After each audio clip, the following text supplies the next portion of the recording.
Well, the ag industry gets a glimpse of the Senate version of the 2018 Farm Bill. Lawmakers released the draft legislation on Friday with some similarities to the 2014 measure, but also some key changes included as well.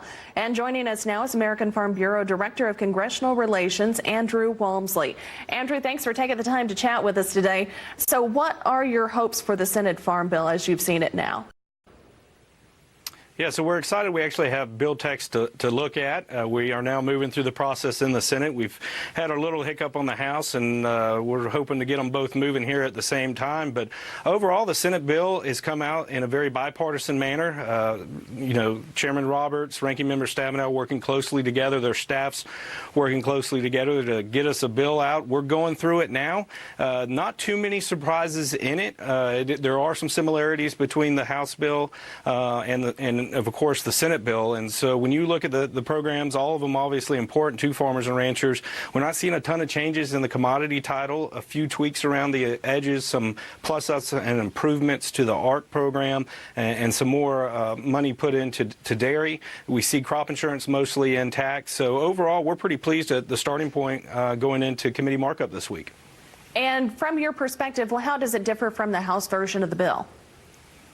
Well, the biggest thing is it's come out in a very bipartisan fashion. We obviously saw some of the challenges in the House, particularly around the nutrition program. So we didn't expect to be a lot of changes in the nutrition title.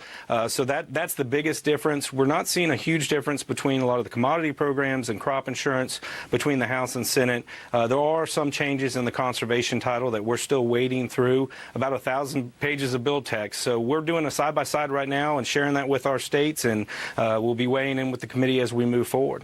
And is there anything in the Senate version that you definitely wanted to see or would like to see changed? Well, I think the biggest thing is making sure we have those risk management tools available to farmers and ranchers. So those things are intact. Crop insurance, the commodity title, moving that forward. We see an energy title like we traditionally see in a farm bill and the Senate bill. So overall, the package itself is in a very good starting point. Obviously, there's going to be an opportunity for some refinements, I think perfecting amendments, and we're working closely with senators to do that. But we're looking very positive and optimistic coming into markup on Wednesday. And do you think the House and Senate Farm Bill approaches can be reconciled in the conference? Absolutely. I think there's a pathway there. There's challenges presented in each. That's why it's going to be hugely important for farmers and ranchers to continue to weigh in, particularly over the next few weeks. We could see a Senate bill marked up in committee this week, potentially seeing both a House and Senate Farm Bill on the floor in each chamber next week. So if you kind of gone through the motions in the House to hit back with your member of Congress, let them know to vote yes again, or if they didn't vote the right way, to get them to vote right this time, and then also weighing in on the Senate. We have plenty of time to work through a conference and get a bill across the finish line before the end of September.